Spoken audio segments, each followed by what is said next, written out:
So, we are making Thai food. Can you believe it? Thai food in a Dutch oven? It's possible. We're going to start with our marinade. We need 1 seeded jalapeno, 2 cloves of garlic, about a 3/4 inch chunk of ginger. This is what ginger looks like in the store if you don't know. Good handful of cilantro, the juice and the zest of 1 lime. We're also going to use half a can of coconut milk, a couple tablespoons of soy sauce, and already in the food processor is a tablespoon of superfine sugar, which if you don't have to buy. You can make it yourself. There's all sorts of info online. So in there is already a tablespoon of superfine sugar. In goes the garlic. In goes the ginger. Jalapeno business.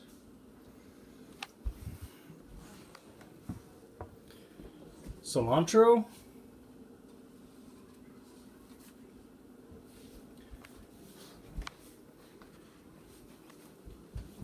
Lime juice and zest.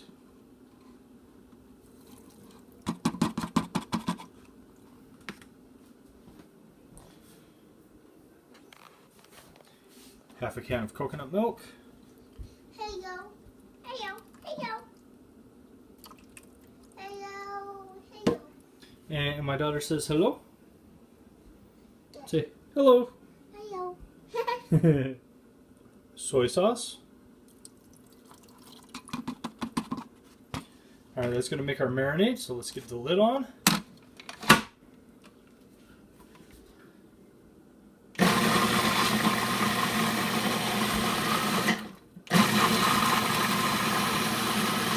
I like to use the pulse because any solids can sink back down, get caught by the blades again.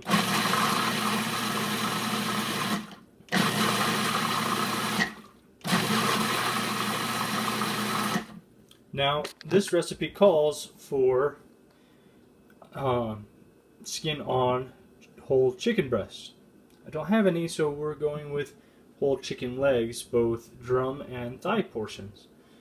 So, I've got those defrosting, and I'll show you what we do next. Now, the book this recipe came from, this is called Perfect Thai, a collection of over 100 essential recipes.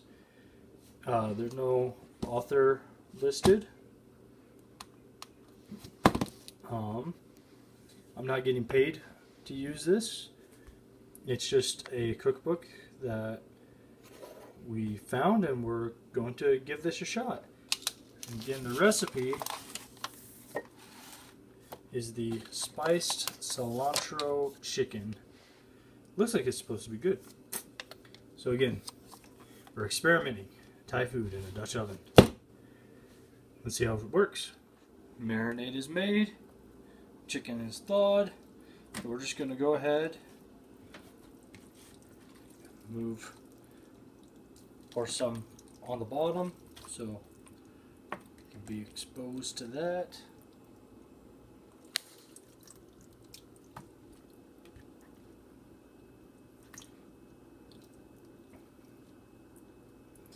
We're just going to pour the rest all over our chicken.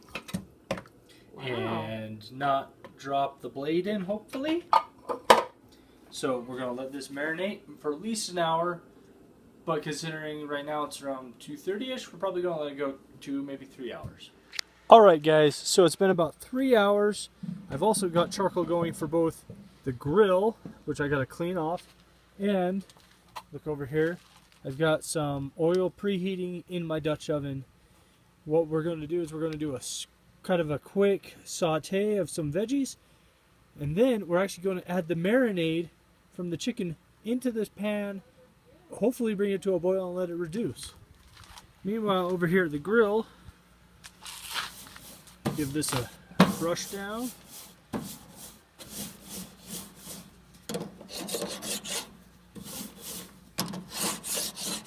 Sorry, keep it in frame.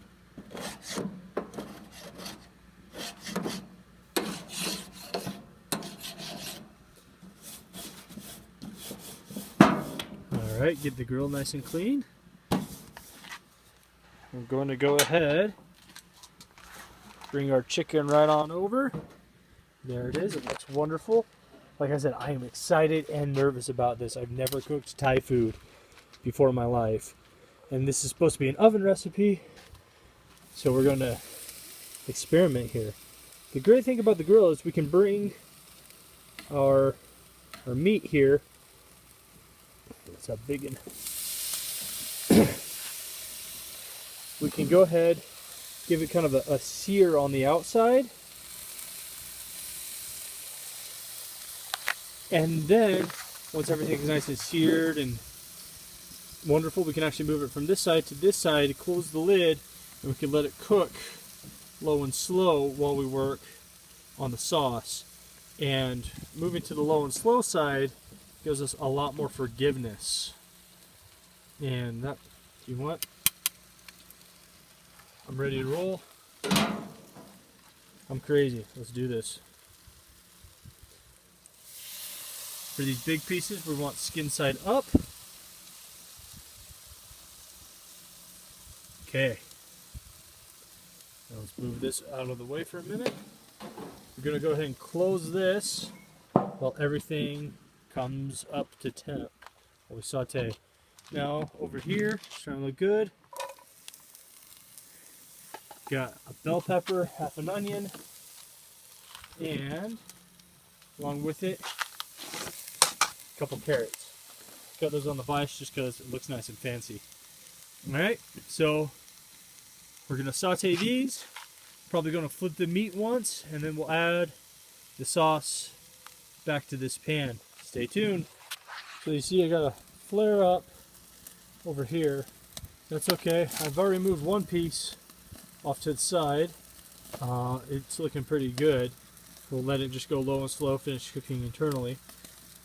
The reason of that flare up is that I just flipped the meat in the chicken skin where all that wonderful flavorful fat is. It's now on the bottom, so it's kind of dripping and getting some flare ups back in that area. But it's okay. Just remember, check it every minute or so, and if we have to, we can actually pull the meat over to this non-coal side, let the flare up, I'll show you actually, we'll let the flare up just die off so our meat just doesn't taste like char. Pull this one too. See, it's kind of got all this smoky on there, and sometimes that might be good flavor, but most of the time it's not. Woo! Yeah, we'll go. See, it's getting that smoke from that char, that flare up. So we'll let this die back down a bit. I'll just close the lid, and we'll let everything go kind of a little more low and slow for a few. Meanwhile,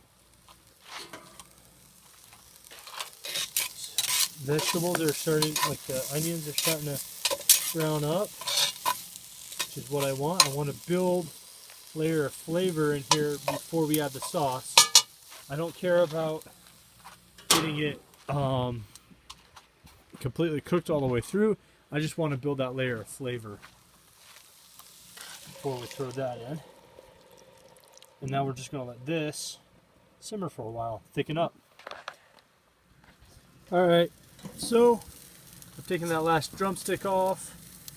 I've flipped the bigger thigh portion. So just as I open up, we got a flare up. So I think it has been enough time.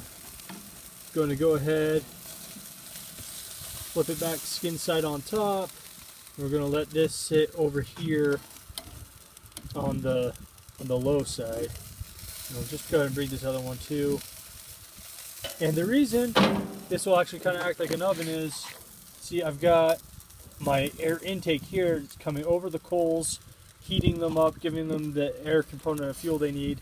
That heat is actually transferred up through this smokestack. So the heat in this grill is actually coming in, coming across, and up. So the chicken, by being placed over here, doesn't have direct heat, as what's called indirect heat for grilling. However, that's great for a lot of meat because you can sear it, get flavor on the coals, and then bring it over, let it go low and slow if you're working on other things, and let the interior finish cooking. So that way you still have a nice, flavorful, moist chunk of meat, but you're not losing, you're not having to worry about perfect timing as you would on direct heat. Plus, it's just easier way to get it completely cooked all the way through. Now back over here, I cracked the, you're going to see this trick more often. I got just a wadded up piece of foil hanging out that's letting steam escape. You know, my lid's getting hot. Woo, yeah. But if you see it simmering away in there, oh, you should smell it. It smells like I am in a Thai restaurant.